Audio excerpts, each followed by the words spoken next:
Buenos días, mis hermanos. Esta mañana estamos una vez más agradecidos con nuestro Padre Celestial por ese amor que ha tenido para con nosotros al cuidarnos durante toda la semana y hoy domingo permitirnos apartar este momento para escuchar su palabra y edificar nuestras almas. Así que estamos muy agradecidos con el Señor y con todos ustedes por compartir con nosotros este momento. Y hace muchos años, la única forma para determinar la paternidad de un niño o de una niña era esperar a que naciera y ver si tenía algún rasgo distintivo de su padre para que de esta manera, con cierto grado de certeza, determinaran quién era el padre de aquella criatura, en caso de que el padre estuviera negando esa paternidad.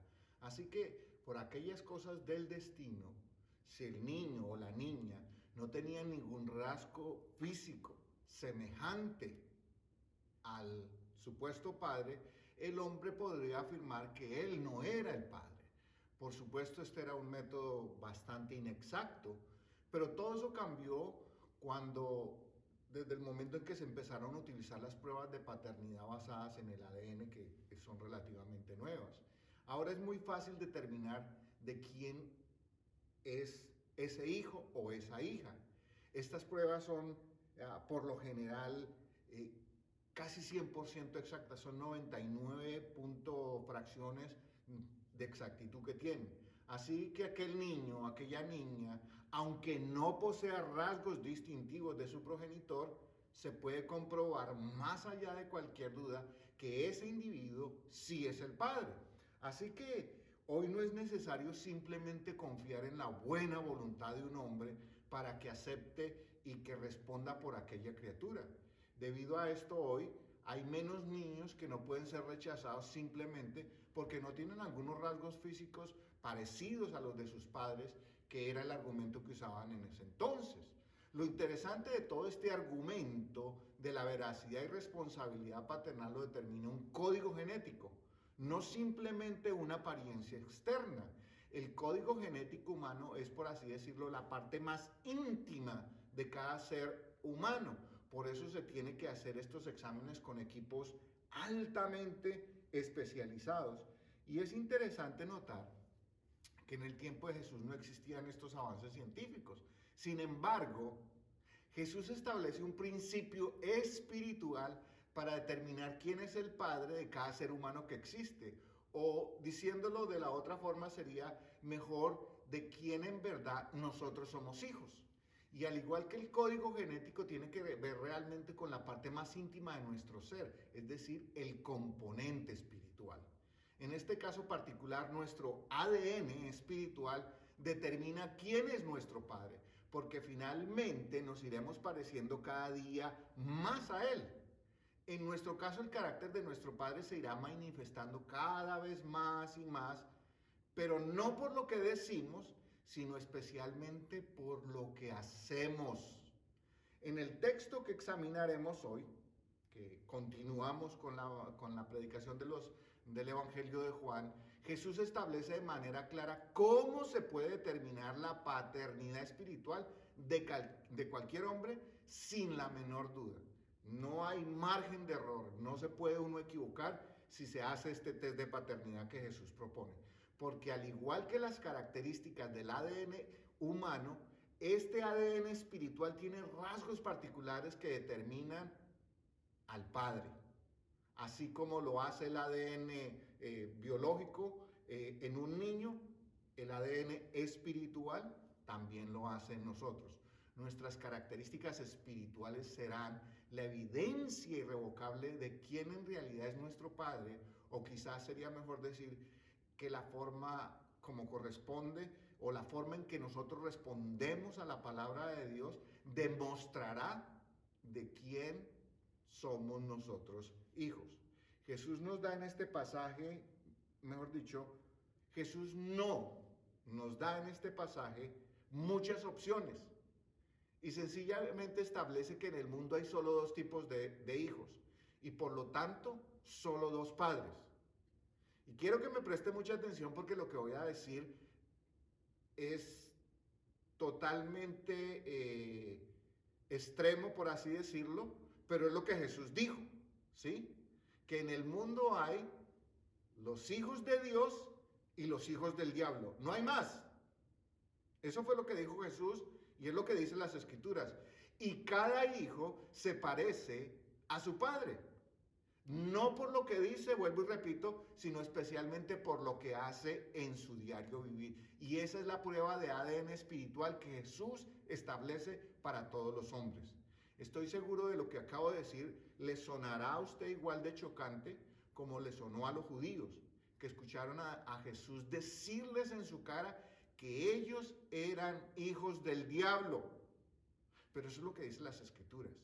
Y yo no estoy aquí para disculpar ni a Jesús ni disculparme yo porque no tengo nada que disculparme.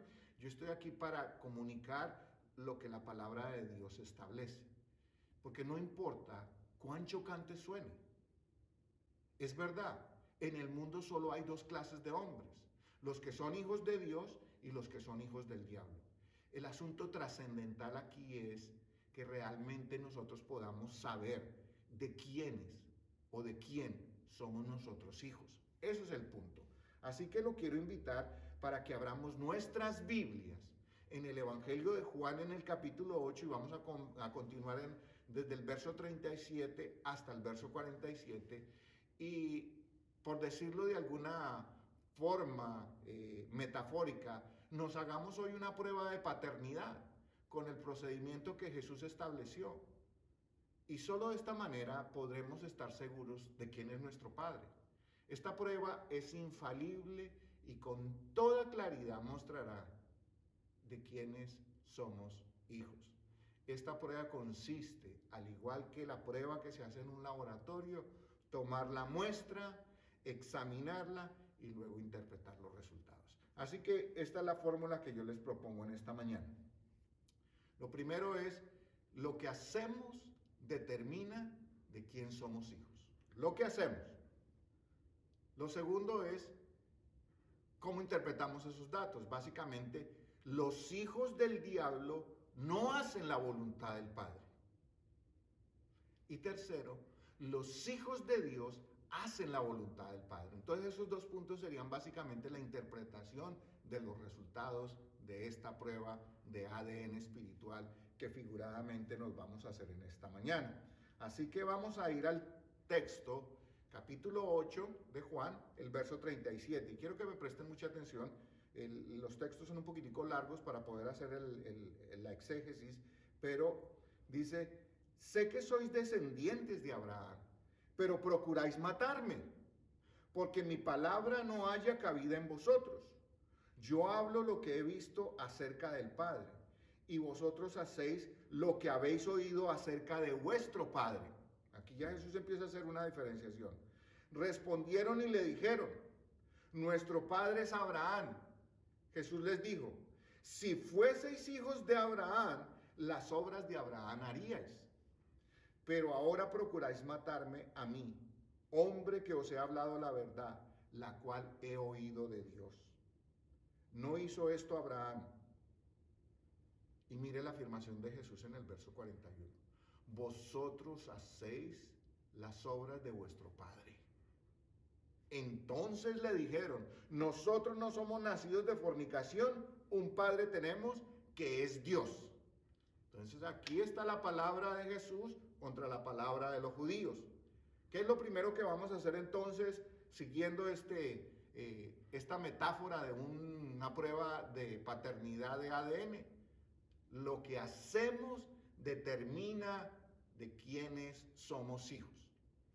Para los judíos, uno de sus principales pilares de su identidad era que podían con gran exactitud establecer que descendían de Abraham. Por lo tanto, cuando podían hacer este ejercicio, a la conclusión que ellos llegaban era que definitivamente eran entonces hijos de Dios. Si eran hijos de Abraham, eran hijos de Dios. Jesús no niega el hecho de que ellos descendían de Abraham. Dice sí, pero en el aspecto humano, en la línea de consanguinidad, descendían de esa semilla de Abraham. Sin embargo, Jesús les da un golpe muy fuerte al decirles que si realmente ellos fueran hijos de Abraham, actuarían como Él lo hizo. Y cuando nosotros, perdón,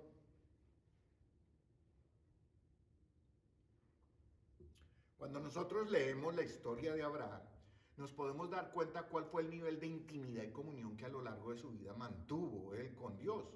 Desde el momento que partió de Ur de los Caldeos hasta su muerte. ¿Cuál fue la relación que Abraham tuvo con él? Se le considera como el padre de la fe. Mantuvo una relación muy estrecha. Y a eso se refería Jesús, que si en realidad ellos se parecieran a su padre Abraham, se notaría por su comunión y por la intimidad y por esa fe y por todas esas cualidades que el patriarca manifestó en su caminar con Dios, en todos los años que él caminó con Dios. Jesús le recuerda que por el hecho de que él les habla la verdad, les está diciendo la verdad en su cara, ellos querían matarlo. Por lo tanto, para Jesús no era difícil ver que en realidad, aunque en el aspecto humano descendían de Abraham, en el aspecto espiritual no descendían de Abraham. Estaban apartados, eran otra semilla. Y allí mismo les dice con toda claridad que ellos hacían las obras de su padre.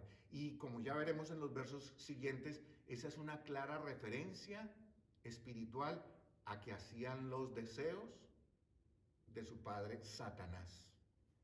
Esto es bastante escandaloso para los judíos, pero mire el argumento de Jesús, lo vamos a ir mirando a medida que avancemos.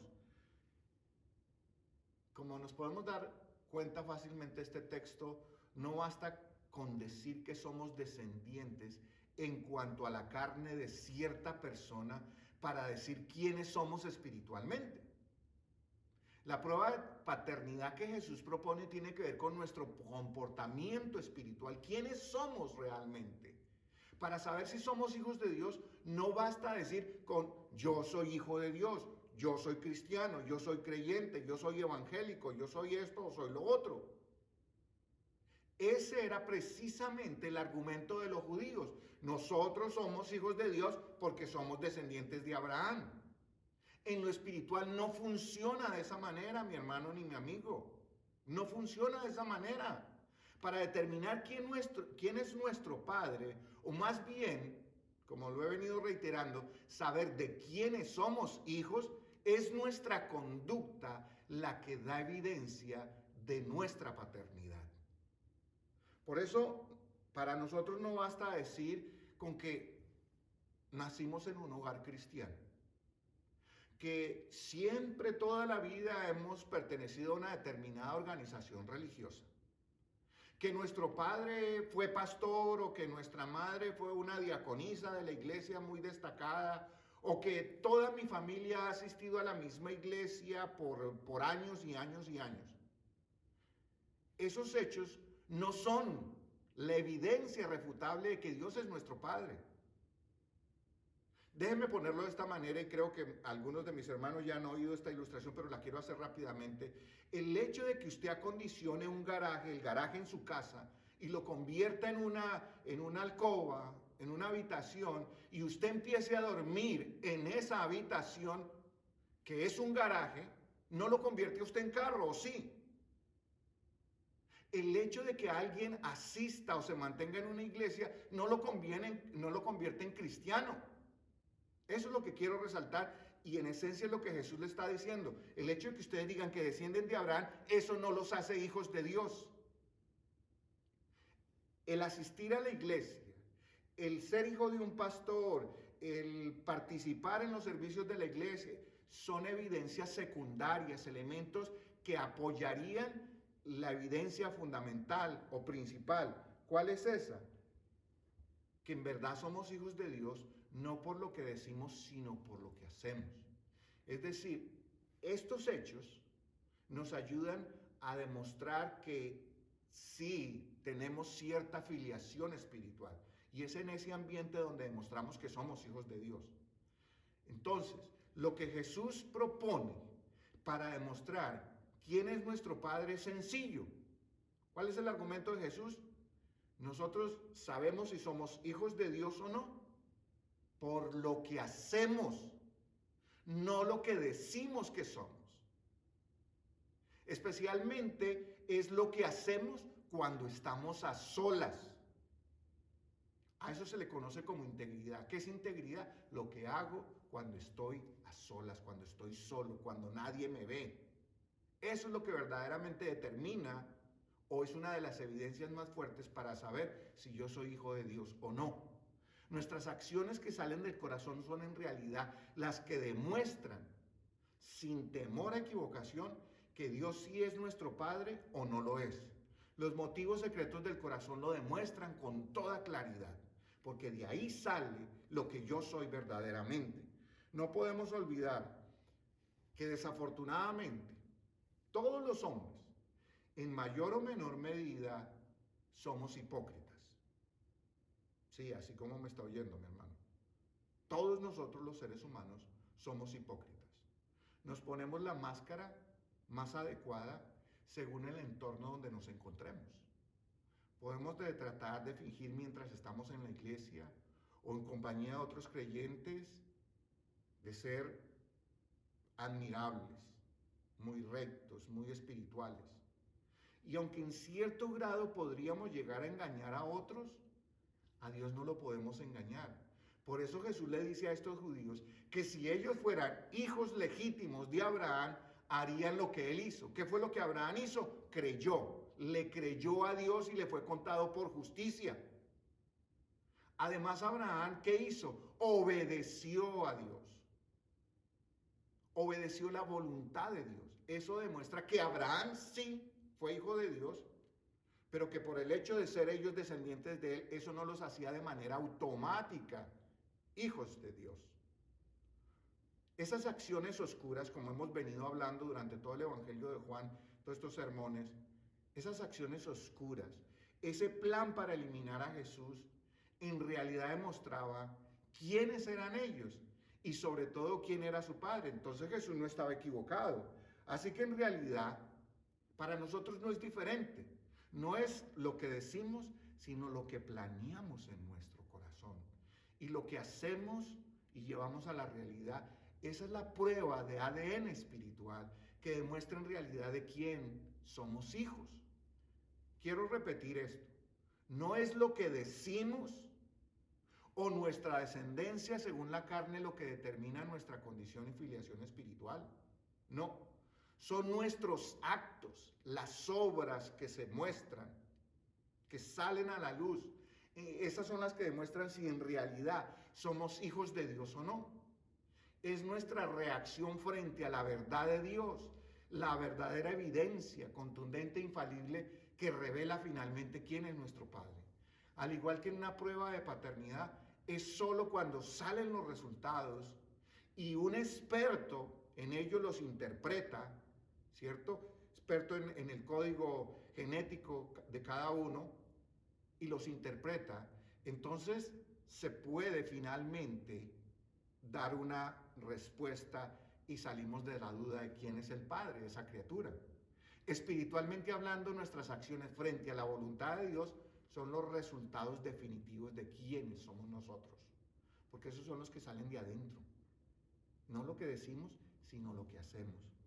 Y quiero que miremos por un momento cómo ahora Jesús, después que les toma la prueba, por así decirlo, procede a darle los resultados a los judíos y cómo reaccionaron a ellos. Preste atención porque esta parte del texto se pone supremamente interesante. Jesús entonces les dijo, venimos de que ellos dicen, nuestro padre es Abraham, no somos hijos de fornicación ni nada de eso. Jesús entonces les dijo, presten atención, si vuestro padre fuese Dios, ciertamente me amarías, porque yo de Dios he salido y he venido. Pues no he venido de mí mismo, sino que Él me envió. ¿Por qué no entendéis mi lenguaje? ¿Por qué no podéis escuchar mi palabra? Vosotros sois de vuestro padre el diablo, y los deseos de vuestro padre queréis hacer. Mire esto. Jesús les dijo claro y llanamente, vosotros sois hijos de vuestro padre el diablo y los deseos de vuestro padre queréis hacer. e inmediatamente pasa a demostrarles por qué ellos son hijos del diablo. Dice, él ha sido homicida desde el principio y no ha permanecido en la verdad porque no hay verdad en él. Cuando habla mentira, de suyo habla, porque es mentiroso y padre de mentira. Está dando las características de la paternidad de Satanás. Los hijos de Satanás se parecen a su padre. Y por eso Jesús se atreve a decirles en la cara a los judíos que ellos eran hijos de Satanás, del diablo. Así que, ¿cuál es la primera lectura de los resultados que Jesús hace según estos versos? Los hijos del diablo no hacen la voluntad del Padre. Ante la respuesta de los judíos de que ellos eran hijos de Dios, Jesús los confronta con los hechos y pasa a demostrarles todo lo contrario. Coloquialmente hablando, les leyó, les interpretó los resultados de la prueba de paternidad espiritual y les dijo, no, se están equivocados. Su papá no es Dios, su papá es el diablo, su papá es otro, menos Dios. Entonces Jesús divide su argumento en postulados pequeños que claramente desbaratan la afirmación que los judíos estaban haciendo con respecto a la paternidad de Dios sobre ellos. Preste atención, quiero que me sigan. Son 3 postulados que Jesús hace en estos versos. ¿Cuál es el primer postulado de los que hace Jesús? Es, si los judíos realmente tuvieran a Dios como su Padre, ciertamente lo amarían. Si ellos eran hijos de Dios, tendrían que amar a Jesús. Pero como no lo amaban, entonces era una primera evidencia. ¿Cuál era el segundo postulado que Jesús dice? Segundo resultado que les va dando. Ellos, si fueran hijos de Dios, reconocerían el origen divino de Jesús. Yo de Dios he salido y he venido. Recuerda que estaba en disputa que él no era hijo de Dios. Segunda evidencia. La tercera evidencia, ellos entenderían su lenguaje, la manera en que Jesús les hablaba, sus palabras. A lo largo de todos estos sermones que hemos ido predicando por cerca de 1 año ya, he hecho mucho énfasis en que cuando Jesús hablaba de manera espiritual, los hombres, los judíos y todos los demás no lo entendían porque estaban pensando en términos materiales y Jesús en términos espirituales. Entonces Jesús utiliza nuevamente ese argumento y les dice, si ustedes fueran hijos de Dios, entenderían mi lenguaje espiritual, entenderían de lo que les estoy hablando. Y estas 3 entonces serían las pruebas irrefutables de que ellos sí eran hijos de Dios, pero no lo eran. No lo amaban, no reconocían su origen divino y no entendían lo que él les decía. Así que Jesús pasa a decirles que de acuerdo a estas evidencias, él ve todo lo contrario. Él está viendo que de acuerdo con su comportamiento demuestran o demostraban claramente que ellos eran hijos del diablo. Y de igual manera muestra su argumento dividiendo en pequeños postulados. Una vez más, la siguiente parte del argumento de Jesús. ¿Por qué les dice? Primero les dice que no hacen. Los 3 primeros puntos que les acabo de mencionar rápidamente es, Jesús les dice, ustedes no son hijos de Dios porque no hacen esto. Ahora pasa a decirle, ustedes son hijos del diablo porque hacen esto. Mire el argumento. Primero, los deseos de vuestro padre queréis hacer. ¿Ven? Satanás siempre ha querido eliminar a Jesús. ¿Qué estaban haciendo ellos? Tratando de eliminar a Jesús. Simplemente. Segundo argumento, dice Jesús, refiriéndose a Satanás, él ha sido homicida desde el principio. Desde el principio del ministerio de Jesús, ¿qué fue lo que los judíos quisieron hacer? Eliminarlo, matarlo, asesinarlo. Por eso habían planeado un complot para lograrlo. ¿Ve? Desde el inicio.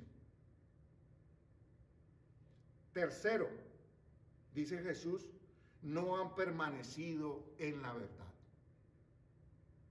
Satanás se rebeló contra Dios, es decir, contra la verdad, porque quiso usurpar el lugar que a Dios le pertenecía y se rebeló y logró convencer una tercera parte de los ángeles del cielo y se los trajo y los arrastró con él. ¿Cómo los convenció? Por medio de la mentira. ¿Cómo hizo caer a Adán y Eva? Por medio de la mentira. ¿Cómo nos ha hecho caer a usted y a mí? Por medio de la mentira.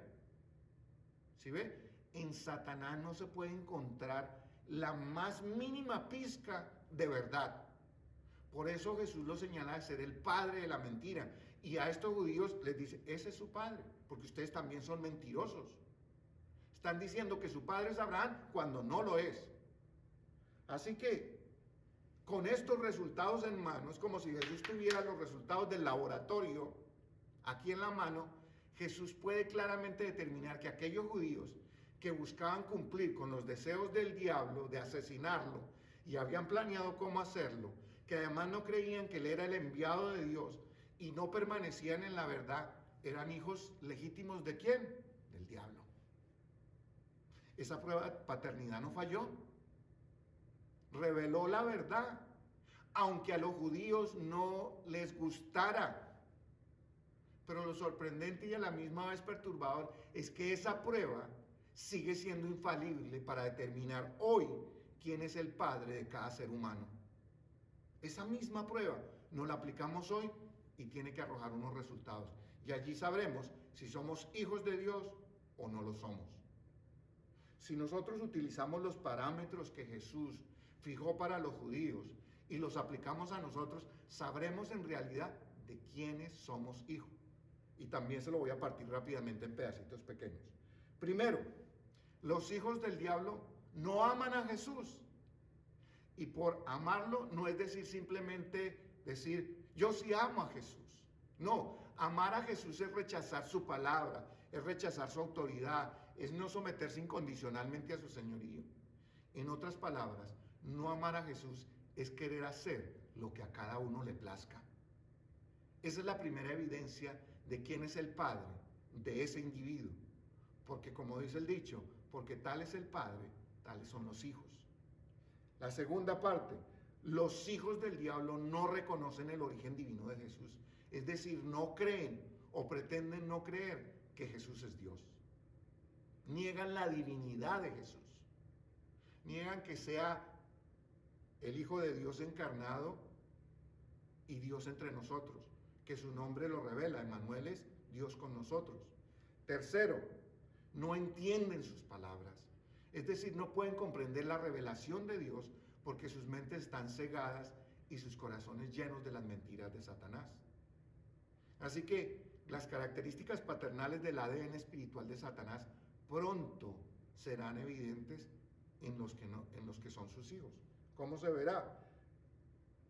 Primero, los hijos de Satanás buscan a toda costa satisfacer los deseos mezquinos y oscuros de su padre, Satanás.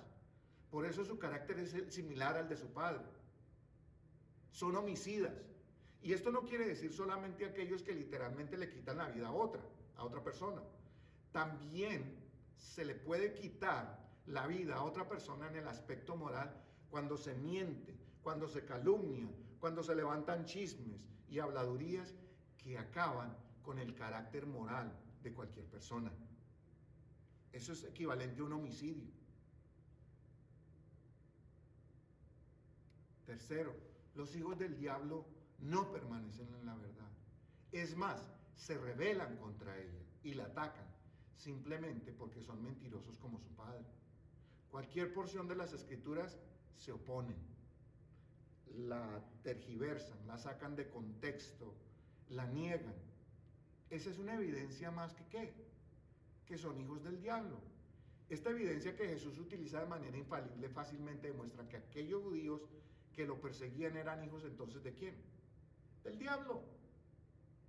Pero también demuestra que hoy también hay por ahí muchos hijos del diablo, queriéndose hacer pasar por hijos de Dios.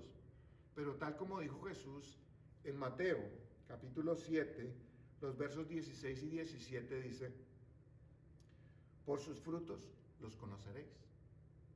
¿Acaso se recogen uvas de los espinos o higos de los abrojos? Así, todo buen árbol da buenos frutos, pero el árbol malo da frutos malos. La prueba de paternidad espiritual que Jesús propone en estos versos no falla. ¿Sabe por qué no falla? Porque es Dios quien la realiza. Él es el que escudriña nuestro corazón. A pesar de todo lo que Jesús estaba diciendo, precisamente que puede sonar y debe sonar terrible, sombrío, hay algo maravilloso en ese mismo momento, que solo en Jesús se conjuga. Les está diciendo una verdad aterradora, les está diciendo una verdad frontal, pero a la misma vez Él es la luz de esperanza, aún para aquellos judíos que eran hijos del diablo. Pero al igual que en aquel tiempo, hoy también hay que actuar antes que sea demasiado tarde. Mire lo que continúa diciendo en el verso 45. Y a mí, porque digo la verdad, ¿no me creéis? ¿Quién de vosotros me redarguye de pecado? Pues si digo la verdad, ¿por qué vosotros no me creéis? El que es de Dios, presten atención a esta parte es fundamental. El que es de Dios, las palabras de Dios oye. Por esto no las oís vosotros, porque no sois de Dios. Así que llegamos al tercer punto. Los hijos de Dios hacen la voluntad del Padre. El hecho de que Jesús les estuviera diciendo esta verdad a los judíos no era falta de misericordia.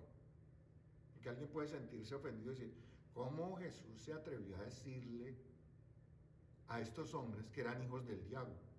Mucho menos nosotros los pastores. Si alguno de nosotros nos atreviéramos a decirle a alguien en nuestra congregación es que usted es un hijo del diablo, el problema en el que nos metemos, terrible.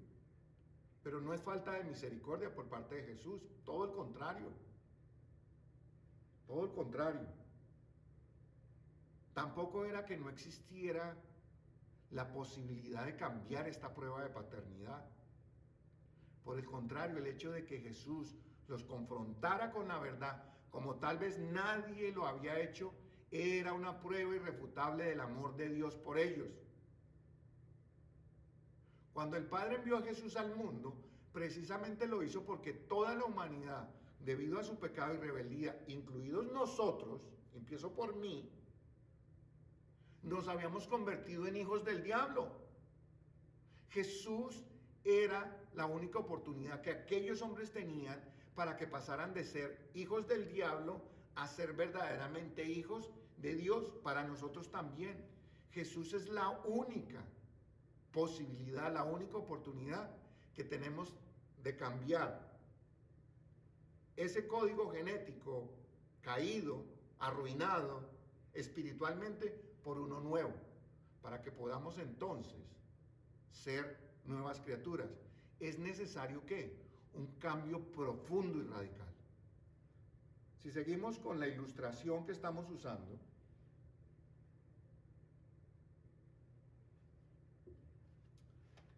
la única forma de demostrar quién es el padre de una criatura es por el código genético. Y ante tal resultado no se puede negar la realidad. La única forma de controvertir estos resultados sería poder cambiar el código genético, o bien el código genético del padre o el del hijo para que no se parezcan, ¿cierto? Pero nosotros sabemos que eso no es posible, legalmente puede ser.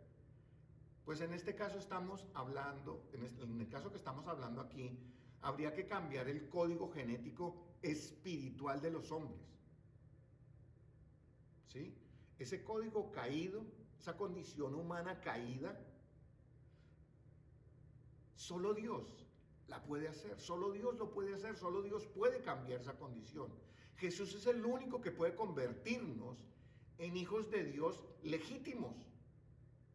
Porque por medio del Espíritu Santo, nuestro código genético espiritual puede ser cambiado.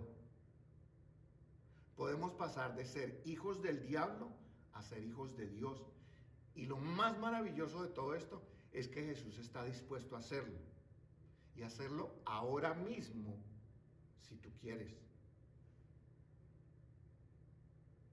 Voy a utilizar las mismas evidencias que mencioné hace un momento, que Jesús utilizó para demostrar que los judíos que estaban allí no eran hijos de Dios, no eran hijos, no eran descendientes de Abraham en ese aspecto espiritual.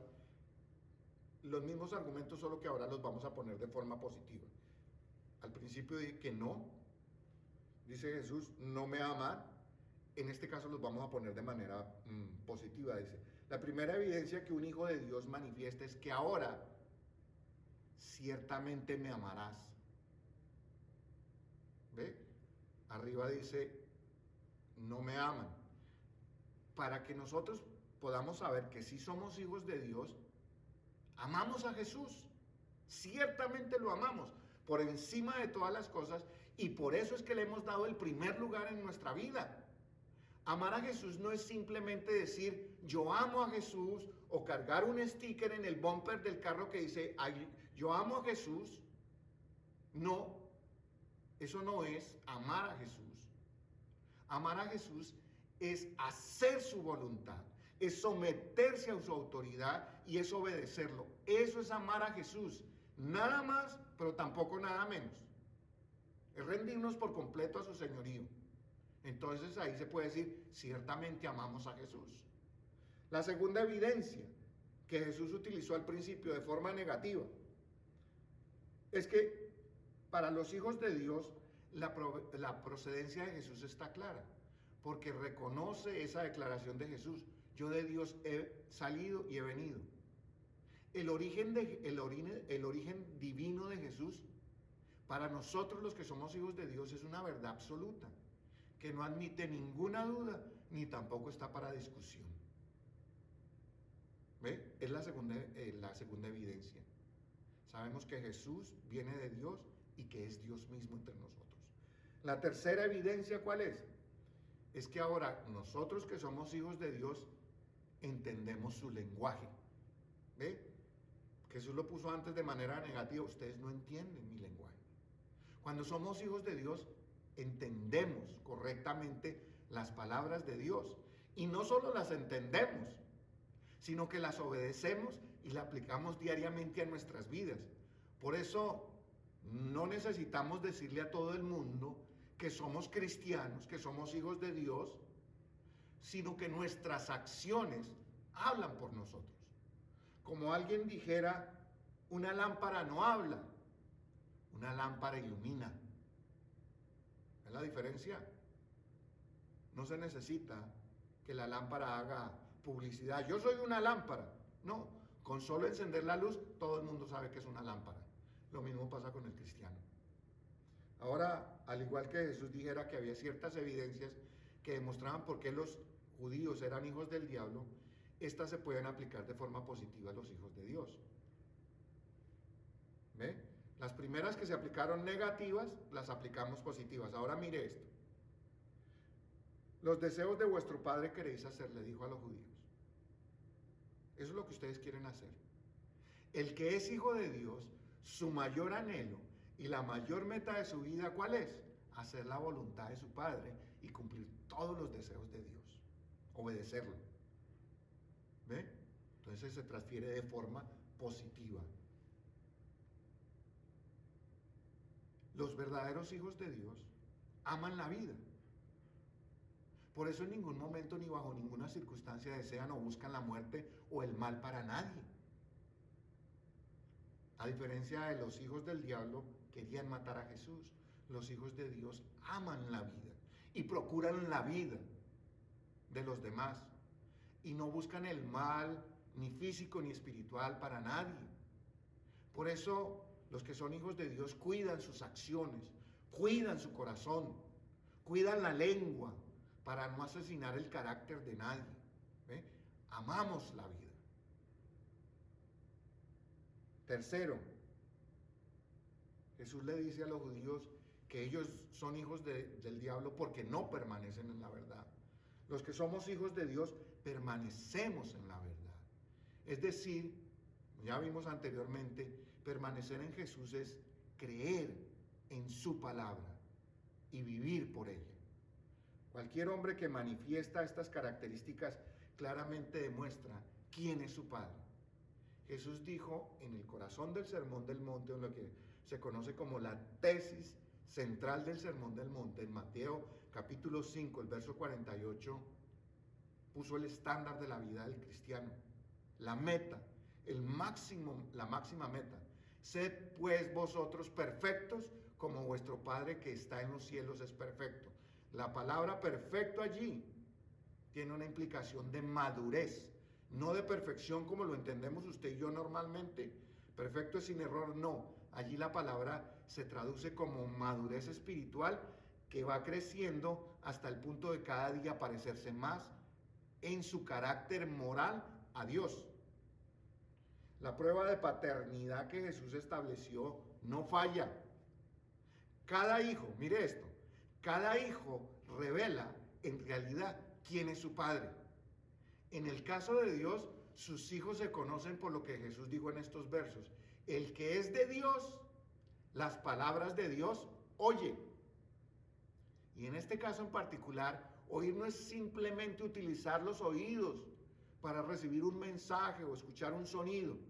Oír en las Escrituras tiene el profundo significado de poner por obra o llevar a la práctica lo que Dios dice a través de su palabra. Eso es oír. Según Jesús y según las Escrituras, el que oye, hace.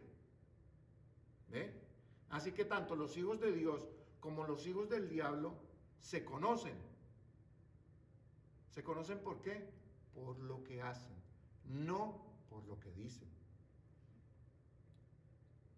Una prueba de paternidad basada en el ADN y hecha de manera adecuada y por un laboratorio de buena reputación es infalible, porque el código genético del padre corresponde exactamente con el código genético de ese hijo. En lo espiritual no es diferente. Cada hombre lleva su código genético de acuerdo a quién es su padre. Jesús no utilizó ambigüedades, no habló de forma abstracta, ni mirando para las nubes o qué sé yo. No, de forma frontal. De forma frontal, cara a cara, con la mirada fija en los ojos de estos hombres, les dijo que solo habían dos clases de hijos en el mundo: los que son hijos de Dios y los que son hijos del diablo. Y cada uno de ellos se pueden identificar por la forma como responden a la palabra de Dios y cómo se comportan en la vida. En la vida real no hay una manera legítima de cambiar los resultados de una prueba de paternidad. La única posibilidad sería falsificando los resultados o manipulándolos en el laboratorio. Y eso desafortunadamente es algo que con dinero se puede lograr. Pero eso en esencia no cambiaría la realidad de quién es el padre de la criatura que está en cuestión. Se pueden manipular los resultados para que aparentemente digan otra cosa, pero en el fondo la realidad es otra. Y este cuadro pinta una realidad triste y sombría para el hombre, especialmente para los que son hijos del diablo, porque su paternidad es evidente. Como dice un dicho en inglés, la manzana no cae muy lejos del árbol. O otro proverbio, de tal palo está la astilla. Cualquiera de esos proverbios aplicaría. Y entonces podríamos llegar a un punto de tristeza y de pésame total, pero lo maravilloso de las Escrituras es que, aunque nos confronta y nos dice verdad que nos duele, porque no creo que haya algo más que nos duela que Jesús mismo nos diga a la cara: tú eres un hijo del diablo. Eso nos debe consumir hasta el fondo. Pero ¿sabe qué es lo maravilloso de la palabra de Dios? Que así como nos confronta, nos provee esperanza, nos da esperanza. ¿Por qué? Porque el Padre que nos creó, por amor ha decidido enviar a Cristo al mundo para que todos los que en Él creen no se pierdan. ¿Recuerda Juan 3:16? Es decir, nos ofrece la oportunidad que Él mismo, al lavarnos con su sangre, nos cambia con el poder del Espíritu Santo nuestro código genético caído por uno nuevo, santo y perfecto. Y ese nuevo cambio es desde adentro. Y si es real, si es genuino, pronto se notará de manera externa en la forma como usted y yo actuamos, porque será completamente diferente. Cada día entonces nos pareceremos más a nuestro Padre Celestial. A esta altura del sermón, y ya para terminar, solo me quedan un par de preguntas. Y es para usted, mi amigo. ¿Sabes quién es tu padre? O mejor, ¿sabes de quién eres hijo? ¿Cómo saberlo? Solo tienes que hacerte una prueba de paternidad. ¿Cómo se hace esta prueba? Fácil, sencillo. No tienes que ir a ningún laboratorio. Entra en tu habitación, en un lugar que estés tú solo. Examina tu vida a conciencia a la luz de las Escrituras y los resultados quedarán revelados delante de tus ojos. La forma como tú reacciones ante lo que la palabra de Dios dice son los resultados de paternidad que demuestran quién es tu padre. Si la palabra de Dios te parece absurda, te parece incoherente, te parece que no tiene sentido, mi amigo, temo decirle que su test de paternidad demuestra quién es su padre y no es Dios. Pero si usted se enternece, se constriñe, se arrepiente frente a esa revelación, entonces déjame decirte con mucha alegría que has encontrado a tu verdadero Padre. Porque es allí en la palabra donde lo encuentras. Y sabes con toda certeza quién es tu Padre. Allí no hay errores. La palabra de Dios por medio del Espíritu Santo nos podrá permitir ver con toda claridad quién es nuestro verdadero Padre. Si esta prueba dice que eres hijo de Dios, gózate, alégrate, porque aunque tú no seas el mejor hijo del mundo, sí es seguro de una cosa, que tienes al mejor Padre del universo. Pero si esta prueba dice que eres hijo del diablo, para ti también hay buenas noticias. ¿Sí? Hay buenas noticias. Dios está dispuesto, óyeme bien, Dios está dispuesto a perdonarte, redimirte, y solo tienes que aceptar a Cristo como tu único Señor y Salvador. Y en ese mismo instante, tu código genético será cambiado por el bueno, por el original, porque tendrás el código genético de Dios en tu vida y serás un hijo legítimo del Padre Celestial. Así que la decisión está en tus manos. Ahí donde estás, te voy a pedir que inclines tu rostro y oremos por un momento. Padre amado, queremos darte gracias, porque a pesar de que en otro tiempo éramos hijos de desobediencia y estábamos alejados de ti, por amor decidiste enviar a Jesús para que nos mostrara el camino de regreso a casa. Y con su sangre preciosa hiciera el milagro sorprendente de cambiar nuestro código genético espiritual caído y que reflejaba de quién éramos hijos. Pero ahora, el que ahora tenemos y que refleja claramente que tú, Señor, eres nuestro Padre legítimo, nos alegra. Solo rogamos que cada día tu Espíritu Santo nos ayude a vivir de manera que el mundo vea con claridad que somos tus hijos amados. En tu nombre, Jesús, oramos y damos gracias. Amén. Mis hermanos y mis queridos amigos, que el Señor les bendiga y que tengan una feliz semana. Y no olvidemos que el test genético, la prueba, solo la hacemos con la palabra de Dios. Un abrazo para todos.